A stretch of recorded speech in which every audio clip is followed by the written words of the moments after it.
Hello everybody. This episode will be featuring Norfolk Southern's largest piece of MAU equipment that they own and is not leased.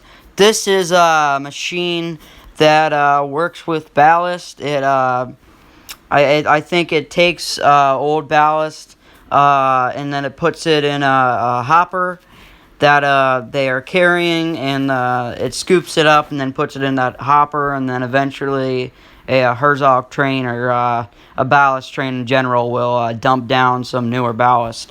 Today, I caught it again on the Fort Wayne line, but here we see some pictures of when it was stopped in Alliance. So this video is a whole big log of the times I've seen it. I've caught it twice. Just today I chased it, and we'll be seeing the video from when it was stopped in the Alliance yard, and the videos of when it was actually working, moving on the Fort Wayne line today. And there's a lot of dust. It was a dust storm too, so hope y'all enjoy. Thank you.